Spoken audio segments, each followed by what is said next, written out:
이 말씀의 시작은 1절부터 시작이 되죠. 1절에 보면은 막달라 마리아라고 하는 여자가 안식 후 첫날 아직 해가 뜨기 전에 아주 캄캄할 때 새벽 미명이죠. 그때 무덤으로 달려갔다 그랬습니다. 무덤으로 달려가면서 걱정하기를 누가 그 큰 무덤 돌문을 나를 위해서 옮겨줄까 하고 걱정하며 갔는데 가서 보니까 돌은 옮겨져 있고 무덤은 비어 있고, 분명히 돌이 옮겨졌다는 것은 무덤이 비었던 것을 전제하는 거니까요. 마리아가 깜짝 놀라서 다시 돌아와서 제자들에게 여차여차 이야기를 합니다. 그랬더니 요한복음에만 독특하게 등장하는 제자가 있습니다. 이름은 없는데 예수님께서 사랑하시는 제자, 그래서 사랑 애자를 써서 별명이 애제자인데, 애제자와 베드로가 동시에 달립니다.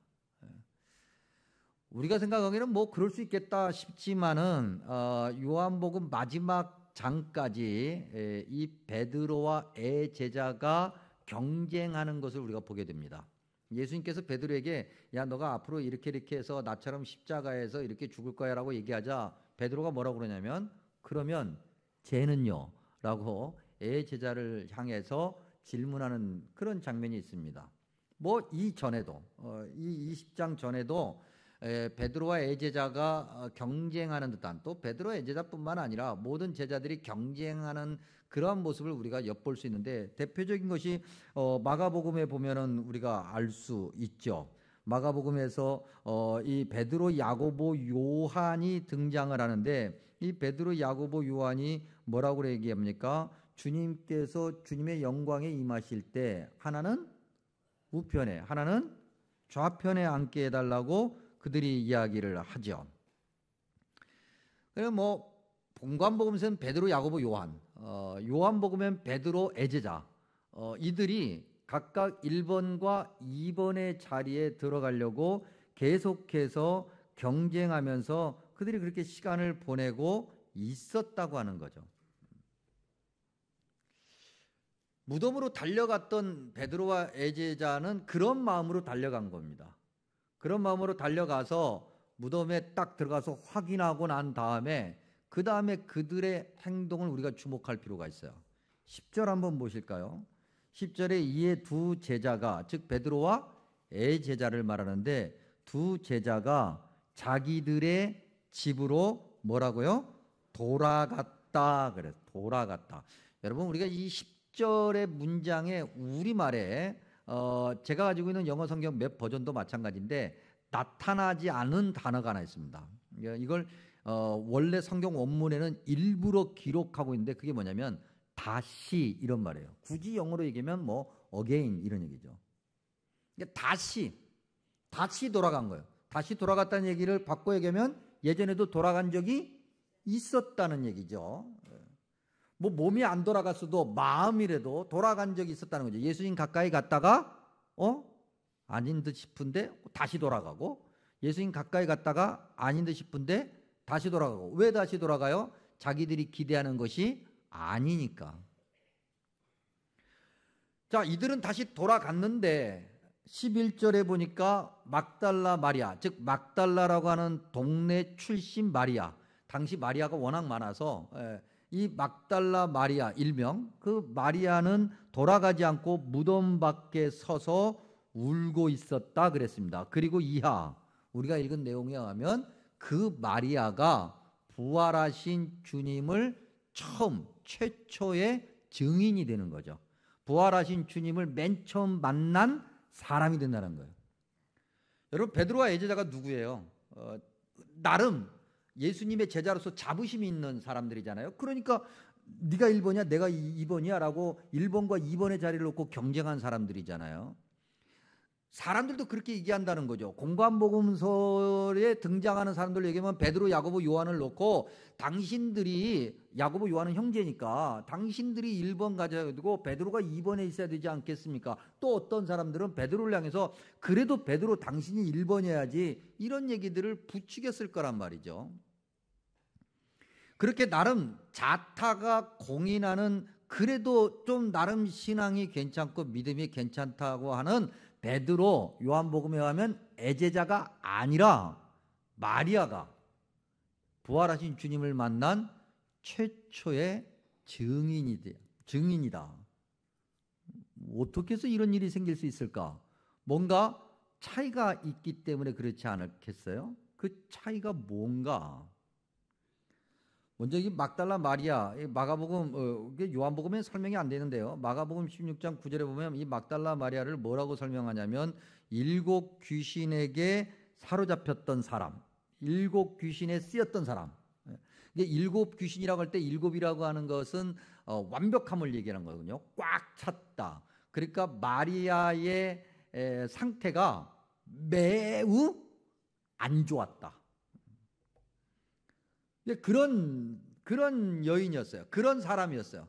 그런 사람이 예수님을 만나고 예수님이 고쳐주심으로 이제 온전한 사람이 되었던 거죠. 그 마리아와 예수님의 제자들, 베드로의 제자 통틀어서 예수님의 제자들이라고 할 때 제자들과의 차이점이 뭔가, 무슨 차이가 있길래 베드로 포함해서 자칭 제자라고 하는 사람들은 부활하신 주님을 만나지 못했고, 적어도 20장에 가면 전혀 제자 명단에도 못 들어가고, 한때 좀 이런 표현이 적절한 표현은 아닙니다만 그래도 우리가 좀 실감나게 얘기하면 미친 여자였던 그 사람은 부활하신 주님을 만난 최초의 증인이 되었고, 이 차이가 뭐냐는 거죠.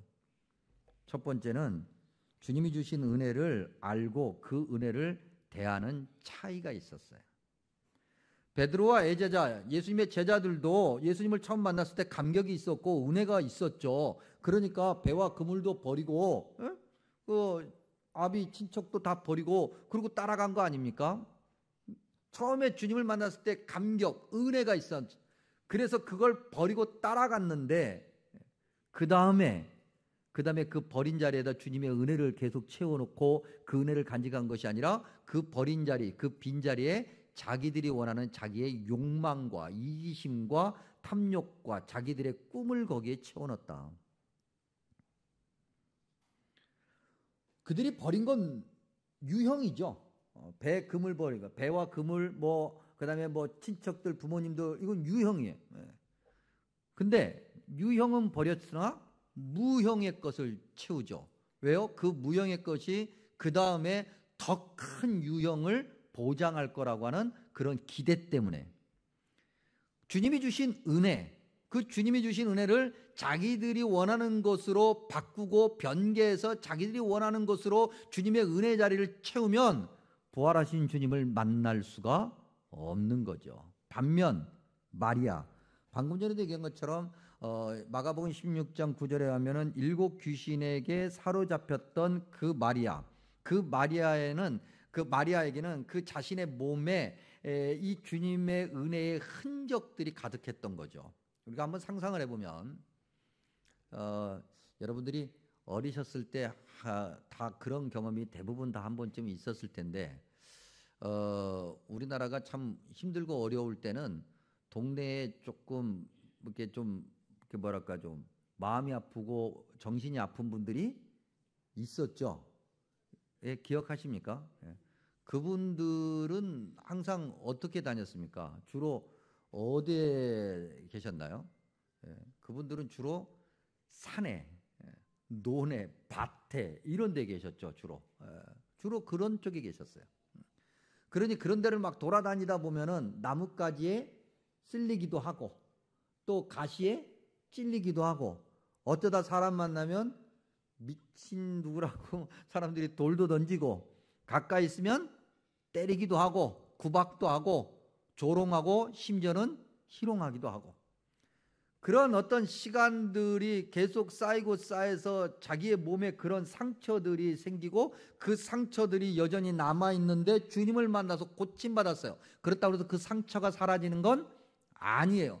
그런데 그 여인 마리아는 자기 몸에 난 그 긁힌 상처들, 그 다음에 지워지지 않는 그 멍들을 볼 때마다 주님께서 나를 이렇게 고쳐주셨어 라고 하면서 주님의 은혜를 다시 기억하게 되죠. 그렇습니다, 여러분. 저와 여러분의 믿음이 오늘 주님의 은혜로 차 있느냐, 꽉 차 있느냐, 아니면 우리의 기대로 꽉 차 있느냐에 따라서 부활하신 주님을 만나고 못 만나고가 결정되는 거예요. 또 하나 차이점, 돌아갈 곳 또는 지킬 것이 있는가 아닌가의 차이죠. 베드로와 애제자 그리고 제자들 10절에 자기들의 집으로, 다시 자기들의 집으로, 자기들의 집이라고 하는 것은 바꿔 얘기하면 지킬 것이 있었고 돌아갈 곳이 있었다는 거예요. 제자들이 처음에 예수님을 만나고 난 다음에 나는 이제부터 예수님의 제자로 살 거야 라고 출발할 때 아마 가족들이 말렸을지도 모르겠습니다. 야, 뭐 밑도 끝도 없이 이게 뭐 하는 거야?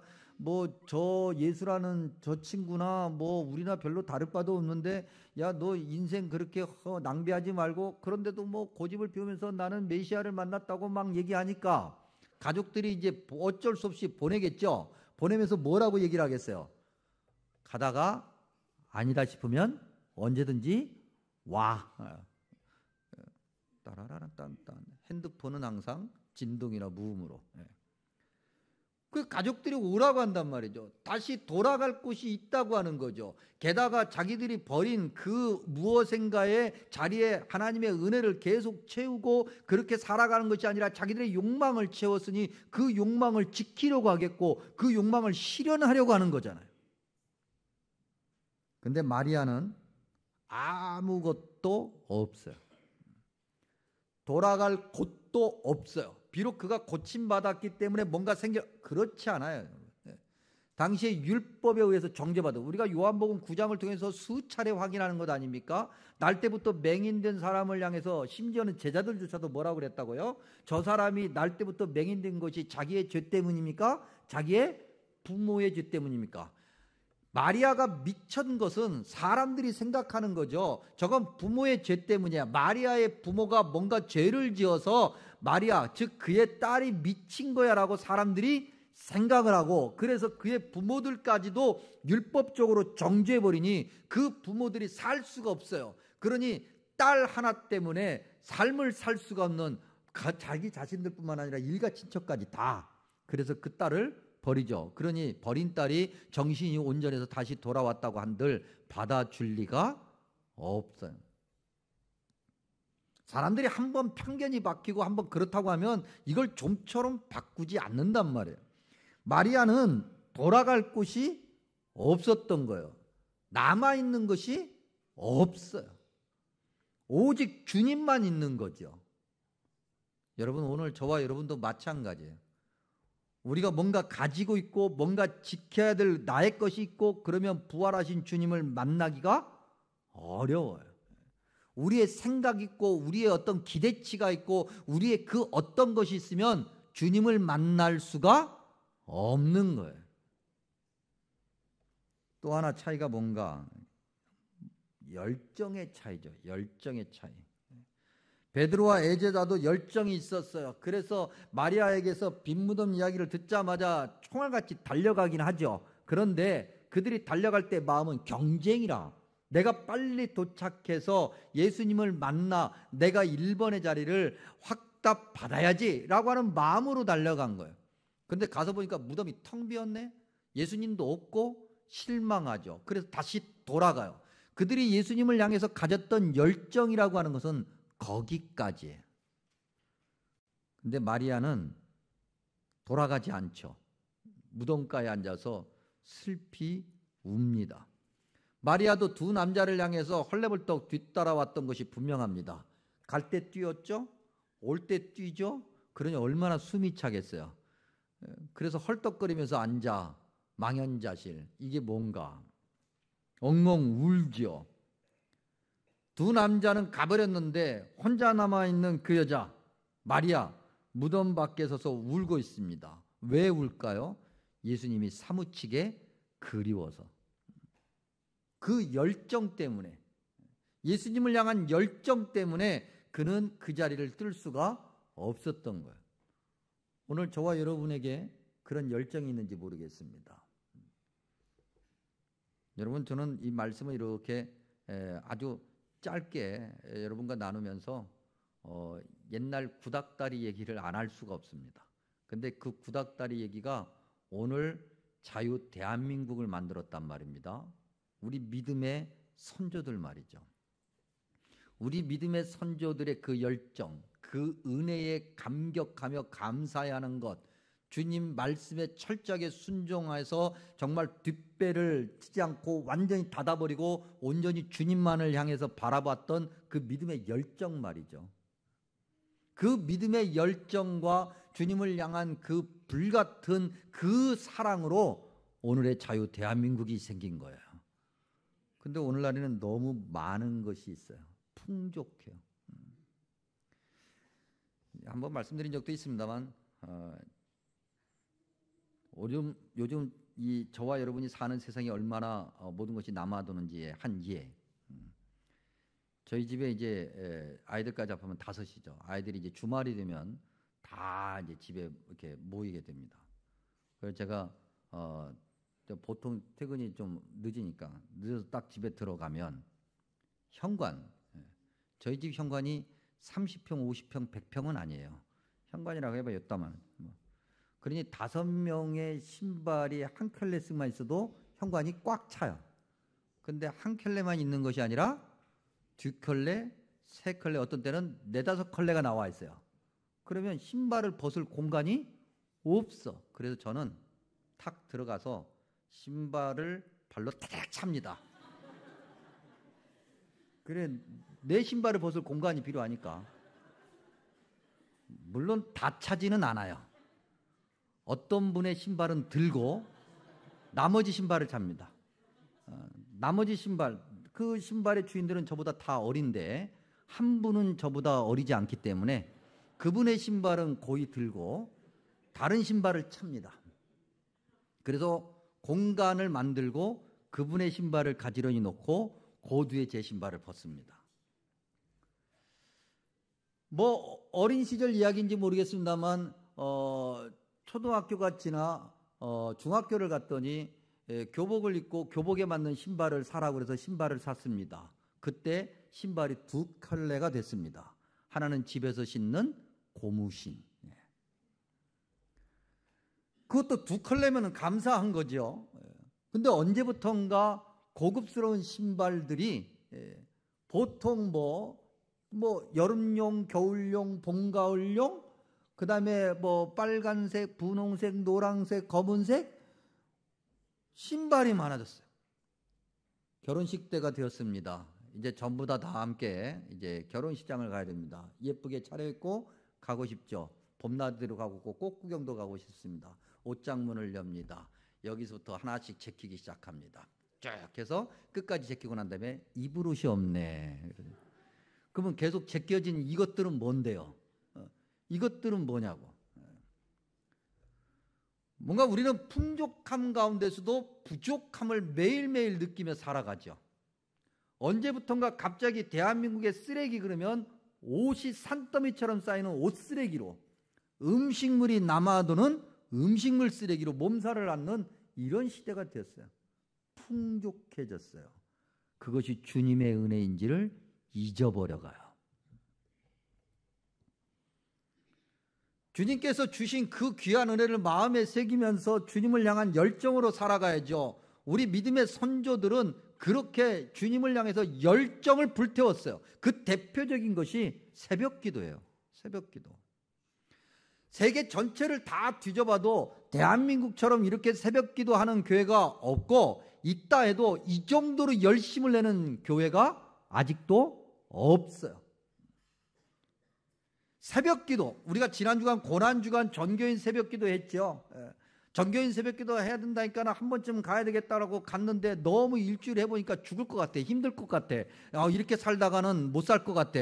그러니 고난주간 끝났으니 이제 나의 새벽기도는 금년은 빠이빠이, 내년 1월 첫 주에 보자 하고 그때까지 새벽기도 안 해요. 한번 해봤으니 좀 힘들지만 못하는 건 아니네, 안 하는 거지 라고 해보려고 하지 않는다고요.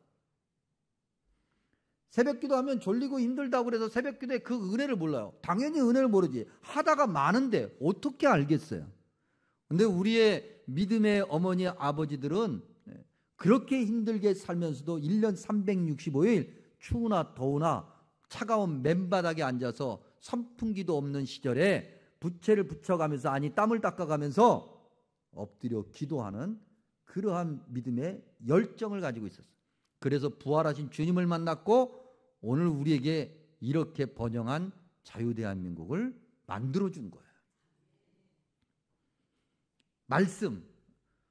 언제부턴가 한국교회는 부흥회라는 단어가 생기기 시작했어요. 근데 원래 부흥회라는 단어는 한국교회에 없었던 단어예요. 말씀 사경회가 있었죠. 부흥회라는 단어가 있어도 말씀 부흥회였어요. 근데 어느 순간부터 심령 대부흥회 이렇게 바뀌면서 뭔가가 다른 것들이 첨가되기 시작했어요.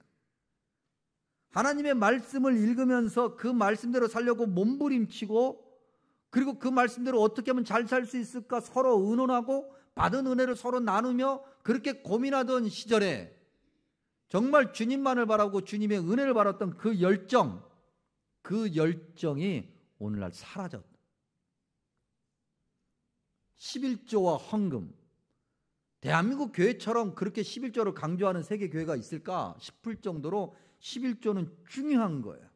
그런데 11조와 헌금 얘기하면은 돈 얘기하는 것처럼 보인다고 그래서 목사님들이 11조와 헌금 얘기를 하면은 안 된다고 암묵적인 압박을 받아요.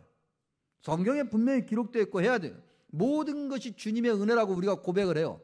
입으로 고백을 하든 마음으로 진정으로 고백하든 모든 것이 주님의 은혜야. 주님의 은혜로 우리가 사는 거기 때문에 우리가 살면서 가장 필요로 하고 가장 아깝다고 생각하는 것 한 개, 10개 중에 5개가 아니라 한 개. 그거 하나, 주님의 은혜, 모든 것이 주님의 은혜의 감사 고백을 그 한 개로 표현하는 건데 그것조차도 하지 않아요. 너무나도 먹고 살기 힘들 때도 열정적으로 11조를 했고 헌금을 했고 우리 간혹 가다가 들었던 얘기 이것도 저것도 드릴 것이 없으면 내 몸이라도 드리겠다고 하면서 헌금바구니 위에 주저앉았다는 그런 얘기를 우리가 들어봤었는데 그건 이미 옛날 얘기예요. 성미, 우리 교회에 성미가 있어요. 날마다 밥을 먹고 사는 것이 얼마나 감사한 일이에요. 하루 3끼를 먹기가 힘들 때가 있었고 하얀 쌀밥이 얼마나 참 고급스러운가를 상징할 때가 있었는데 요즘에는 웰빙이라고 해서 하얀 쌀밥 먹으면 큰일 나는 줄 알아. 너무나도 잘 먹고 잘 살게 됐어요. 그러니 밥을 지을 때마다 감사해서 먼저 하나님께 감사의 고백을 먼저 떼는 그 성미의 그 훌륭한 전통이 오늘날 다 사라졌어요. 구령의 열정, 복음을 전하기 위해서 모든 것을 포기하고 그렇게 정말 열심히 복음을 전했고 복음의 은혜를 받자마자 세계에 복음을 전해야 된다고 선교사를 파송하려고 했었던 그 믿음의 열정이 다 사라졌어요. 그래서 선교사님들 나이도 다 아주 상향됐어요. 선교사님들 30대 선교사님들 찾기가 어려워요. 다 젊으면 50대야. 50대가 젊어요, 여러분? 우리 어르신들 보기엔 젊어도요. 50대가 젊지는 않아요. 50대 미안하지만. 이 열정이 다 사라져서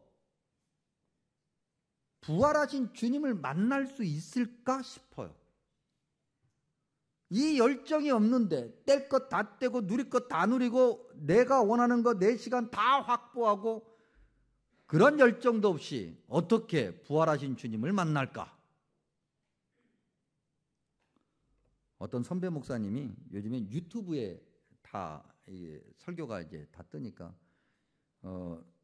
좀 교회 안 다니는 분이 아니면 믿음이 약한 분이 유튜브 설교를 듣고 신앙에 도전을 받아서 교회 나오겠다. 아니면 우리 교우들 가운데서도 좀 믿음에 혼란이 있는 분이 설교 영상을 다시 듣고 내가 좀 그래야 되겠다. 그러면 좋겠는데 굳이 안 들어도 되는 분이 굳이 왜 이렇게 후배 설교는 열심히 듣는지 잘 모르겠어요. 그래서 열심히 듣더니 하시는 말씀이 김시일 목사 설교나 정말 은혜됐어. 굉장히 근데 그렇게 계속 설교하면 교인들이 힘들 텐데 그러더라고요. 그래서 아니 뭐 이렇게 막 그 김신일 목사 설교 듣고 있으면 맨날 혼나는 느낌이 들 것 같아. 그러니까 좀 이렇게 위로해주고 이렇게 좀 달래주고 그렇게 좀 하면 그분은 저를 이제 사랑하는 마음으로 하는 얘기인데 제가 감사합니다. 그렇게 해보겠습니다. 실제로 그렇게 해보려고 했는데 안 돼요. 일단은 말씀이 허락하지 않아요. 그다음에 두 번째는 내 생긴 것도 그렇게 안 생겼어요. 안 돼. 그래서 안 돼서 은혜가 안 되고 위로가 안 돼서 교회를 못 나올 것. 그러면 뭐 나오지 말아야지 뭐. 그리고 그건 그 믿음은 주님 앞에 가서 여러분들이 감당하세요. 여러분들이. 근데 혼나고 그래 내 열정이 다 어디 갔나 이러면 안 되지. 내가 조금이라도 나아야지. 더 열심히 하나님께 가야지. 라고 하는 분은 부활하신 주님을 만날 것이다. 예수님의 제자들이잖아요. 명색이 베드로의 제자면 1번과 2번을 놓고 다투는 사람들이냐. 그런 사람들 다 가버렸어요. 마리아만 남았어요. 갈 데도 없고 오라는 데도 없고 가진 것도 없고 아무것도 없는 그 마리아. 그래야 주님을 만나요. 가난하게 살라고 하는 것이 아니에요. 우리가 가지고 있는 것을 놓을 수 있는 믿음의 대단한 결단력이 있어야 돼요. 그것이 무엇이든 돈이든 내 자존심이든 무엇이든 유형이든 무형이든 무엇이든 주님을 위해서 놓을 수 있는 그러한 믿음. 오늘 저와 여러분의 믿음이 어떤 믿음인지 모르겠어요. 주님이 원하시는 믿음 가지시고 부활하신 주님을 만나는 그리고 그 자리까지 끝까지 흔들림 없이 걸어가는 그런 믿음의 자녀들 되기를 축복합니다. 기도합니다. 좋으신 아버지 하나님 감사합니다. 주님께서 주신 귀한 말씀을 마음에 새깁니다. 주님이 원하시는 그 믿음 생활 잘할 수 있도록 지켜주옵소서. 부활의 은혜와 영생의 소망 주시니 감사합니다. 잘 지키고 간직하게 해 주옵소서. 우리가 연약하고 나약해서 금방 잊어버리고 금방 놓쳐버립니다. 주님 다시 붙잡게 하시고 다시 주님이 원하시는 자리에 서게 하여 주옵소서. 예수님의 이름으로 간절히 기도하옵나이다. 아멘.